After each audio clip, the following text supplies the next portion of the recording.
Karena musuh terbesar bagi manusia yang bisa merubah perjalanan hidup manusia itu karena rasanya, hawa nafsunya. Makanya sering disebut bahwa musuh terbesarmu adalah dirimu sendiri. Sakderenge nglajengaken mirsani video sakjangkepipun, kula aturi kapurih nutul tombol subscribe supados boten ketinggalan video salajengipun. Kagem kemanfaatan video menika, monggo dipun like, komen, lan ugi share. Mugi panjenengan sedaya pinaringan seger waras, bejo donya bejo akhirat, rahayu rahayu rahayu sagung dumadi. Om wilaheng sedaya masidam sekaring bawana langgeng matur sembah nuwun.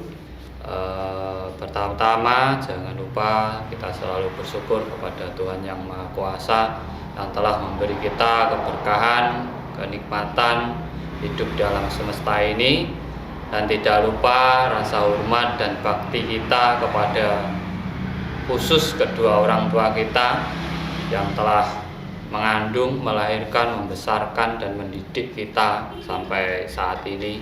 Dan tidak lupa juga kepada para leluhur-leluhur kita, kepada sesepuh, bini sepuh, dan juga kepada guru-guru kita yang sudah memberi kita pencerahan dalam hidup dalam semesta ini. Pada kesempatan kali ini saya juga ingin menanggapi pertanyaan dari teman, yaitu tentang topo kungkum. Sebenarnya apa dan fungsi dari topo kungkum? Memang di kalangan tanah Jawa, khususnya spiritual, banyak sekali metode-metode tirakat yang sering dilakukan oleh orang-orang terdahulu, sebenarnya dari leluhur-leluhur kita terdahulu, untuk memperoleh sebuah keilmuan ataupun pemahaman dalam hidupnya.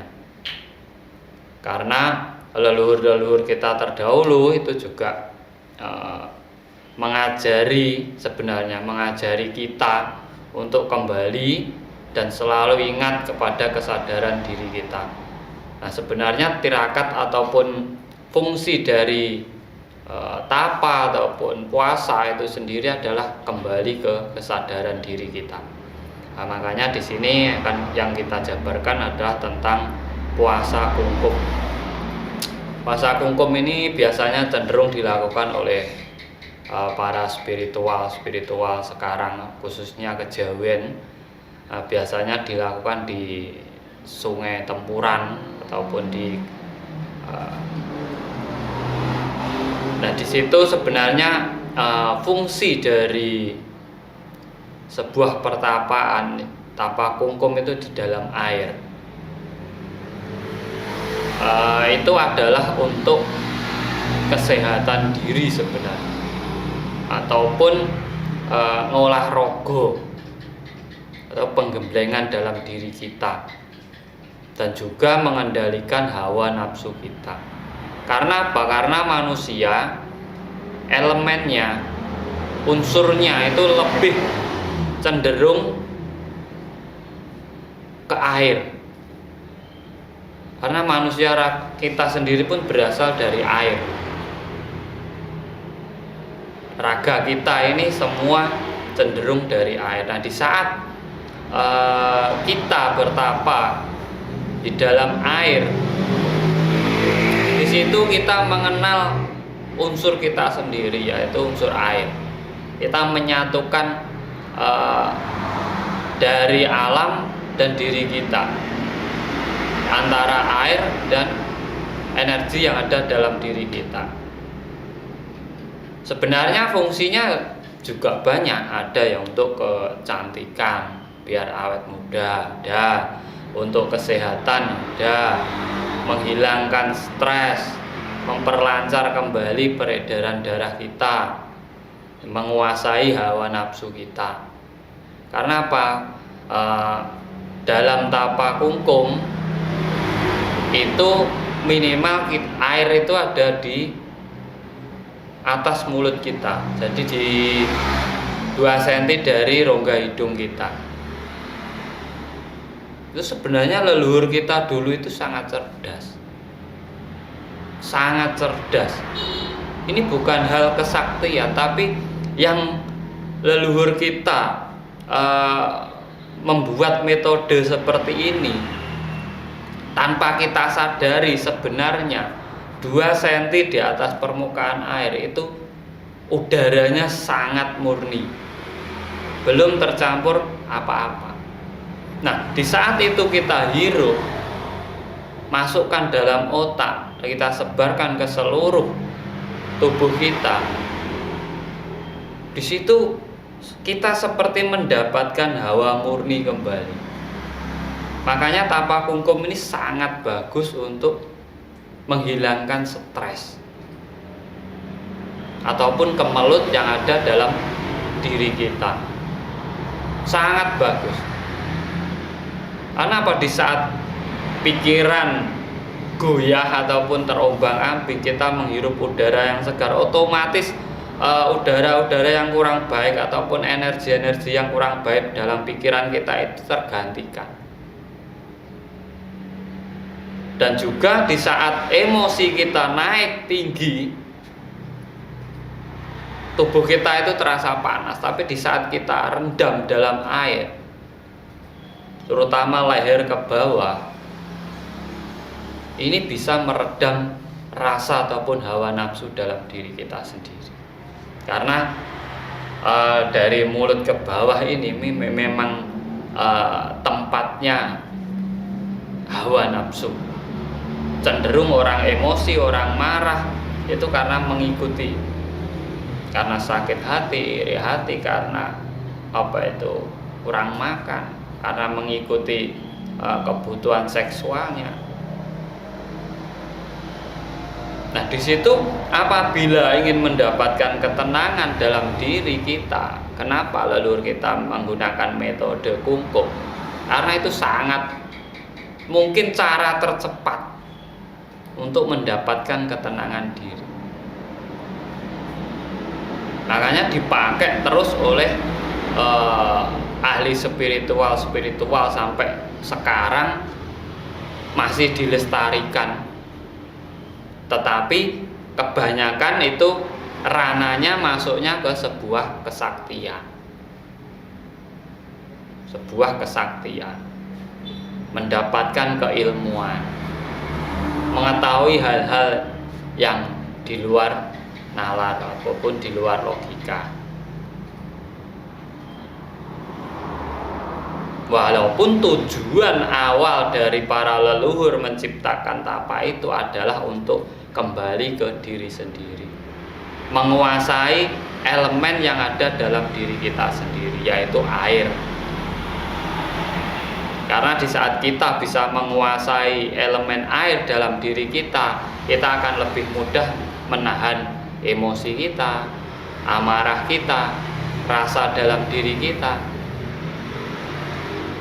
Karena musuh terbesar bagi manusia yang bisa merubah perjalanan hidup manusia itu karena rasanya, hawa nafsunya. Makanya sering disebut bahwa musuh terbesarmu adalah dirimu sendiri, yaitu hawa nafsumu sendiri. Dan leluhur menciptakan tapak kungkum ini adalah untuk meredam rasa tersebut, lebih cepat langsung menyatu dengan alam. Kalau fungsinya memang sangat banyak. Satu, untuk kesehatan, itu tadi udara yang kita hirup itu sangat murni. 2 cm di atas air itu udaranya sangat murni. Kedua, yaitu untuk awet muda. Karena apa? Dengan kungkum ataupun berendam di air, kulit kita itu yang kurang zat cairnya bisa terpenuhi. Kita mengambil energi air. 3, penyatuan diri dengan alam. Yang kelima, bisa memperlancar kembali peredaran saraf ataupun urat nadi kita atau peredaran darah kita, menghilangkan stres, bisa mengontrol hawa nafsu kita. Nah, di saat elemen-elemen ini bisa dikuasai, otomatis orang akan bisa kembali ke kesadaran diri mereka. Tetapi apabila jalur negatifnya yang didapat, yaitu nanti bisa seperti halnya merasakan energi, terus bisa mendapatkan petunjuk dari alam, bisa bertemu dengan benda-benda gaib. Itu apabila masuknya ke ranah bawah sadar ataupun dimensi lain. Tetapi memang tujuan sebenarnya adalah yaitu tadi untuk kembali ke diri sendiri dan kesehatan, serta meredam ataupun mengalahkan hawa nafsu dalam diri kita sendiri. Makanya cerita dari Werkudara masuk dalam samudra, dalam air, yang dikalahkan pertama adalah ular naga, yaitu hawa nafsunya sendiri, sehingga dia menemukan kejernihan pikiran dan bertemu dengan Dewa Ruci, sehingga mengetahui silsilah dirinya sendiri. Itu sebenarnya proses pencarian jati diri, sama yang dia lakukan Kungkum. Saat pertama disuruh naik ke Gunung Reksomuka, dia meditasi biasa, memandang ujung hidung.